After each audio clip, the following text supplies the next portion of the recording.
Tatanggap niyo ba yun?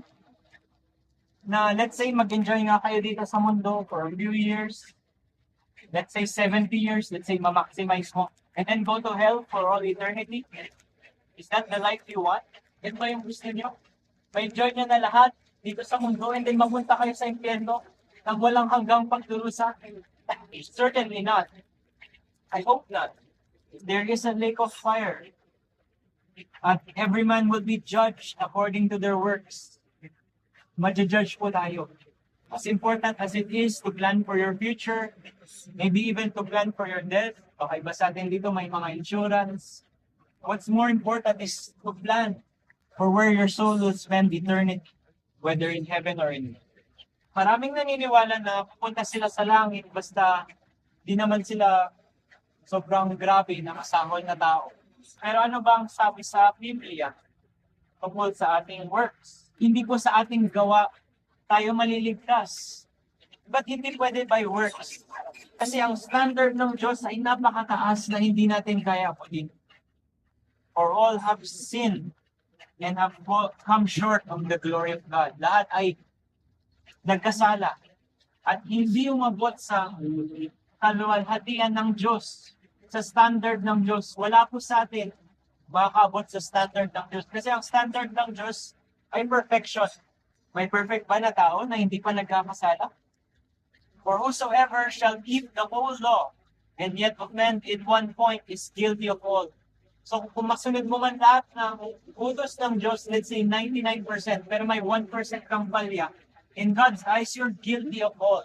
You shall not commit adultery.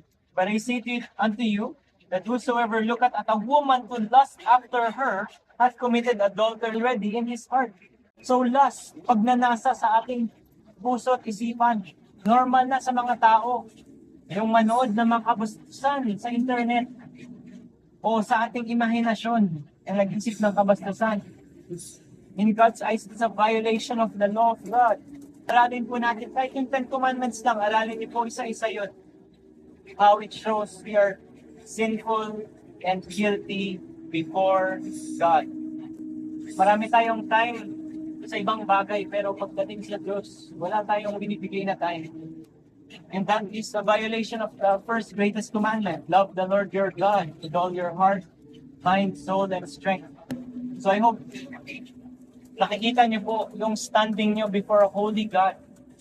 Ano ba yung celebrate natin sa Holy Night? Sincelebrate natin na pinadala ng Diyos ang nag-iisang anak niya, si Jesus Christ, who is God and man. Siya ay Diyos na nangatawang tao.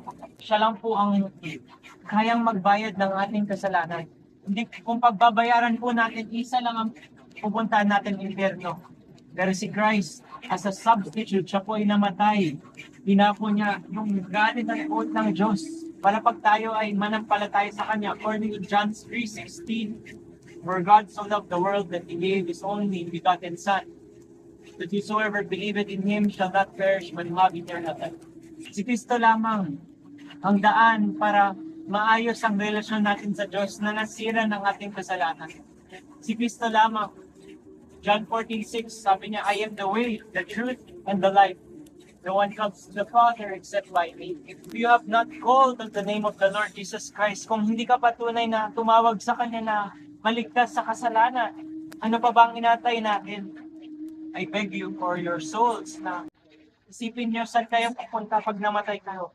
Paghaharap na kayo sa banal na Diyos at ihaharap sa iyo ang lahat ng kasalanan niyo. At wala kayo kay Kristo, hindi kayo nanampalataya kay Kristo, isa lang ang mapupuntahan niyo at yun ay impyerno. Pero, kung kayo ay nanampalataya kay Kristo, ikaw ay tiyak na maliligtas at mapupunta sa langit. Kung ikaw ay magsisi sa iyong mga kasalanan, manumbalik sa Diyos.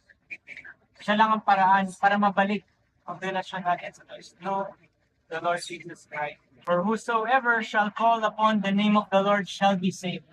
Gusto nyo ba maligtas sa kasalanan, sa kapahamakan, sa kaparusahan ng kasalanan? Call on Christ. Siya lang ang makapagligtas sa iyo.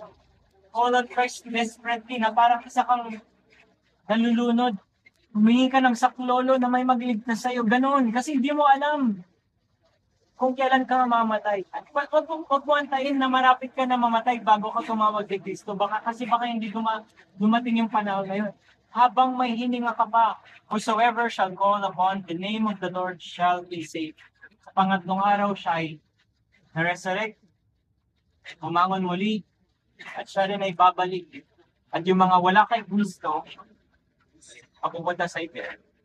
Sana hindi po kayo isa sa matapon sa impyerno sa araw. Sana isa kayo sa paligtas. Tumawag kayo kay Kristo. Kayo ay tiyak na maligtas. Kasi willing siya and able to save you. Patawarin mo sila at baguhin ka sa pamagitan ng banal na sulit.